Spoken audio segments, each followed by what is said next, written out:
ഇന്ന് നമുക്കേ ചൂട് സമയത്തൊക്കെ വളരെ സിമ്പിളായിട്ട് തയ്യാറാക്കാൻ പറ്റിയ ഹെൽത്തി ആയിട്ടുള്ള ഒരു റെസിപ്പിയാണ് കേട്ടോ. അപ്പോൾ അതെങ്ങനെയാണ് ഉണ്ടാക്കുന്നതെന്ന് അറിയും മുമ്പ് നമ്മുടെ വീഡിയോയിലേക്ക് എല്ലാവർക്കും സ്വാഗതം. എല്ലാവരും തന്നെ ഈ ഒരു റെസിപ്പി വീട്ടിലുണ്ടാക്കാറുള്ളതാണ്, എങ്കിലും നമ്മളൊന്ന് ചെയ്ത് കാണിക്കുന്നു കേട്ടോ. അപ്പോൾ നമ്മൾ മാങ്ങയൊക്കെ തൊലി കളഞ്ഞ് ഒന്ന് അരിഞ്ഞൊക്കെ എടുത്തിട്ടുണ്ട്. ഇനിയിപ്പോൾ ചട്ടിയിലാണ് കറി തയ്യാറാക്കുന്നത്.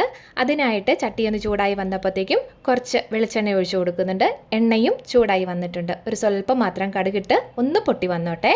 അതിനുശേഷം വറ്റൽമുളകും കറിവേപ്പിലയും കൂടെ ആദ്യം ഇട്ട് കൊടുക്കുന്നുണ്ട്. ഒന്ന് വാട്ടിയെടുക്കാം കേട്ടോ. അതിനായിട്ട് ഇളക്കിയും കൂടെ ഒന്ന് കൊടുക്കാം.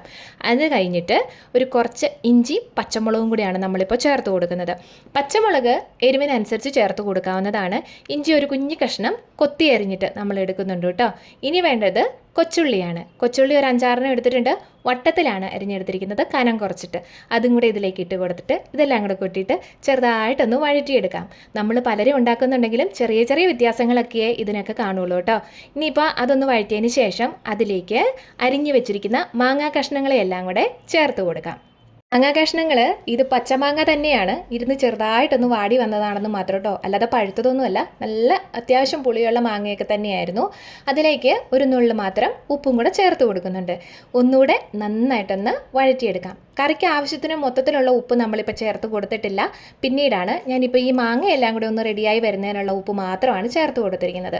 എല്ലാം കൂടെ ഒന്ന് വഴറ്റിയതിന് ശേഷം ഇച്ചിരി വെള്ളം കൂടെ ഒഴിച്ചിട്ട് ഒന്നുകൂടെ ഒന്ന് ഇളക്കി കൊടുക്കുന്നുണ്ട്. ഇനി നമുക്കതൊന്ന് വേവാനായിട്ട് മൂടി വയ്ക്കാം. മാങ്ങ ആയതുകൊണ്ട് തന്നെ പെട്ടെന്ന് തന്നെ വെന്ത് കിട്ടും കേട്ടോ. ഇനിയിപ്പോൾ ഒരു കുഞ്ഞ് അരപ്പ് തയ്യാറാക്കണം. അതിനായിട്ട് മിക്സിയുടെ ജാറിലേക്കാണ് ചിരകിയ തേങ്ങ എടുക്കുന്നുണ്ട്.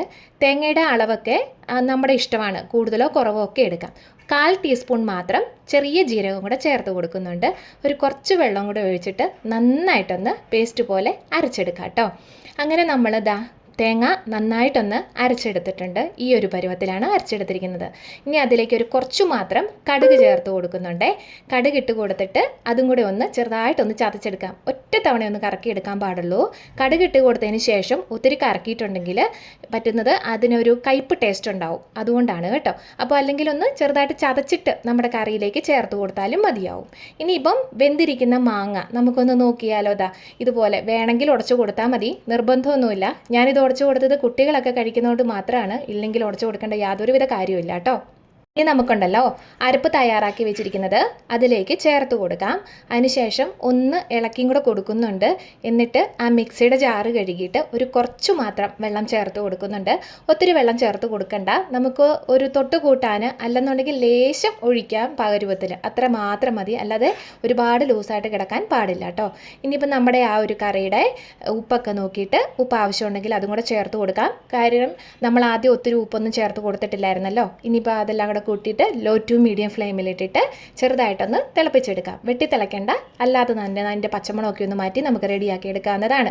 തീർച്ചയായിട്ടും ഇത് നിങ്ങളൊക്കെ ചെയ്തിട്ടുണ്ടെന്ന് എനിക്കറിയാം. നിങ്ങളെങ്ങനെയാണോ ചെയ്യുന്നതെന്ന് ഒന്ന് കമൻറ്റ് ചെയ്തേക്കണം. ഇങ്ങനെയാണോ വേറെ രീതിയിലാണോ എന്ന് കേട്ടോ. നല്ല ടേസ്റ്റ് അല്ലേ ഈ ഒരു കറിയൊക്കെ ഉണ്ടെങ്കിൽ ചോറിനാനായിട്ട്. അപ്പോൾ ഇതിന് ഇതുപോലെ തന്നെ ഒരുപാട് കുട്ടി കുട്ടി റെസിപ്പീസൊക്കെ നമ്മുടെ ചാനലിൽ അപ്ലോഡ് ചെയ്തിട്ടുണ്ട്. കാണാത്തവരുണ്ടെങ്കിൽ ഒന്ന് കയറി കണ്ട് സപ്പോർട്ട് ചെയ്യണം. വളരെ സിമ്പിളായിട്ടുള്ളതാണ് കേട്ടോ. അപ്പോൾ നമ്മുടെ കറിയൊക്കെ തിളച്ച് വന്നതിന് ശേഷം നമ്മൾ ആ സ്റ്റൗ ഒക്കെ ഒന്ന് ഓഫ് ചെയ്തിട്ടുണ്ടായിരുന്നു. എന്നാലും ആ ചട്ടിയിലായതുകൊണ്ട് തന്നെ ചെറിയ തിള വരുന്നുണ്ട്. അപ്പോൾ എന്നാലും സാരമില്ല, ഒരു കുറച്ചു മാത്രം തൈര് ചേർത്ത് കൊടുത്തിട്ടുണ്ട്. പുളിയുള്ള മാങ്ങയാണെന്നുണ്ടെങ്കിൽ തൈരിന് പുളി ഉണ്ടാകാൻ പാടില്ല, അത്രേ ഉള്ളൂ കേട്ടോ. അപ്പോൾ അതിന് ശേഷം ഒന്നുകൂടെ നമ്മൾ ചെറുതായിട്ടൊന്ന് ചൂടാക്കിയും കൂടെ എടുക്കുന്നുണ്ട്. അപ്പോൾ ഇത്രയും ലൂസാണെങ്കിലും കുഴപ്പമില്ല, തണുത്തതിന് ശേഷം നന്നായിട്ട് കുറുക്കി തന്നെ ഏകദേശം വരുന്നുണ്ട്. അങ്ങനെ ഒന്നുകൂടെ ഒന്ന് ചൂടാക്കി നമ്മളൊന്ന് വാങ്ങി വെച്ചിട്ടുണ്ട് കേട്ടോ. തീർച്ചയായിട്ടും പച്ചമാങ്ങ തീരും മുമ്പ് ഇതൊന്ന് ചെയ്ത് നോക്കണം. ചെയ്തിട്ടില്ലെങ്കിൽ നല്ല ടേസ്റ്റ് അല്ലേ. എനിക്ക് ഒരുപാട് ഇഷ്ടമാണ്, കുട്ടികൾക്കൊക്കെ ഭയങ്കരമായിട്ട് ഇഷ്ടപ്പെടും. അപ്പോൾ വീണ്ടും കാണും വരെ ടാറ്റാ.